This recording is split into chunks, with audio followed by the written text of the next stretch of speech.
हमारी आज की जो स्टोरी है वो एक ऐसे होटल के बारे में है जो एक टाइम पर मुंबई के सबसे आलीशान होटलों में से एक था, बट आज की डेट में इंडिया के मोस्ट हॉन्टेड होटल्स में से एक है।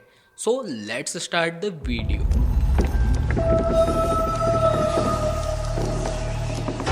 सो गाइस, आज हम बात करने वाले हैं मुंबई के ग्रैंड पैराडाइज टावर के बारे में, जिसे 1975 में बनाया गया था। यहाँ पर हर एक फ्लैट 4000 स्क्वायर फीट का था एंड इसमें इंडिया की कई रिचेस्ट फैमिलीज रहा करती थी।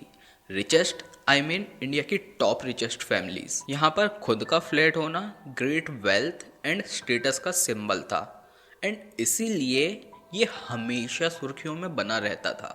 लेकिन पूरे भारत का फोकस इस बिल्डिंग पर तब गया जब यहाँ पर अजीबोगरीब घटनाएं होने लगी। कुछ ऐसी घटनाएं जिसका आंसर किसी के पास नहीं है।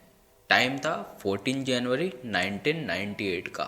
वहाँ रह रही कई फैमिलीज में से एक फैमिली थी दलाल फैमिली। इनकी फैमिली में 6 लोग थे, 2 बच्चे, उनके मम्मी पापा और दादा दादी। दादा दादी का नाम वसादेव दलाल और तारा दलाल था एंड बच्चों के माता पिता का नाम बालकृष्ण दलाल और सोनल दलाल था। तो जो बच्चों के दादा दादी थे उनने जून 14, 1998 को अपने फ्लोर से कूदकर सुसाइड कर लिया था एंड क्योंकि ये हाई प्रोफाइल केस था तो पुलिस तो आनी ही थी। पुलिस आती है, इन्वेस्टिगेशन होता है एंड फाइनली उन्हें एक लेटर मिलता है जिसे दादाजी ने सुसाइड के पहले लिखा था। उस लेटर में लिखा था कि वो अपने बेटे और बहू के रोज रोज के ताने से परेशान हो चुके थे एंड इसीलिए उन्होंने अपने बिल्डिंग के 8th फ्लोर से कूदकर अपनी जान दे दी। जब पुलिस को ये लेटर मिला तो उनने बेटे और बहू दोनों को अरेस्ट कर लिया एंड पूरे 7 सालों तक उन पर मुकदमा चला। 7 सालों बाद 28 मार्च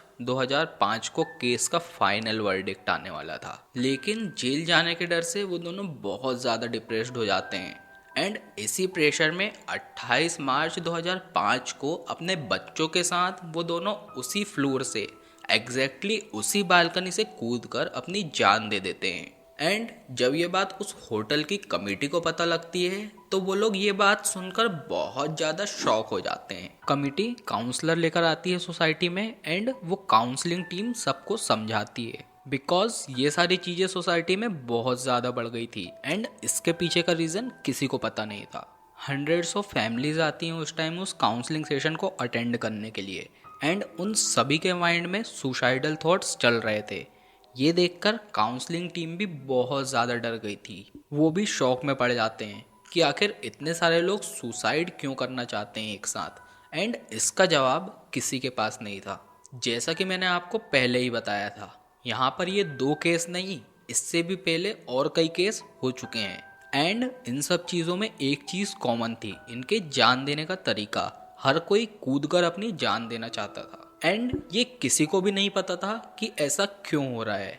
जैसे जैसे इन्वेस्टिगेशन बढ़ते जा रही थी वैसे वैसे ये बात फैलते जा रही थी।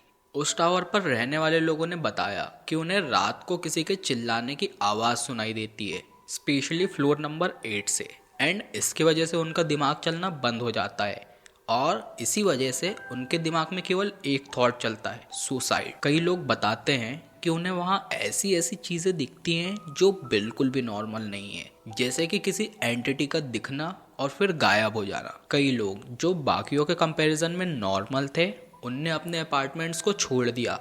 इतने महंगे अपार्टमेंट को छोड़ने से पहले उनने एक बार भी नहीं सोचा। उन्हें ये समझ आ गया था कि इस बिल्डिंग में रहना सही नहीं है, यहाँ कुछ तो अजीब है और इसीलिए सभी टावर छोड़कर चले गए एंड इसी वजह से आज के टाइम पर यह टावर अबेंडेंड हो चुका है। अब वहाँ कोई नहीं रहता।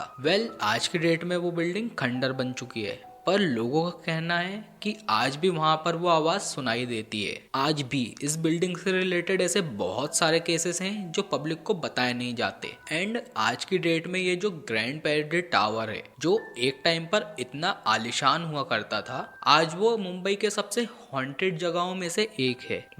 ये थी हमारी आज की स्टोरी। यदि आपको वीडियो अच्छी लगी हो तो वीडियो को लाइक करिए। यदि आप भी अपनी कोई स्टोरी हमसे शेयर करना चाहते हैं तो नीचे चल रही जीमेल आईडी पर उसे सेंड करिए। तो चलिए मिलते हैं आपसे नई वीडियो में नई स्टोरी के साथ। तब तक के लिए बाय बाय।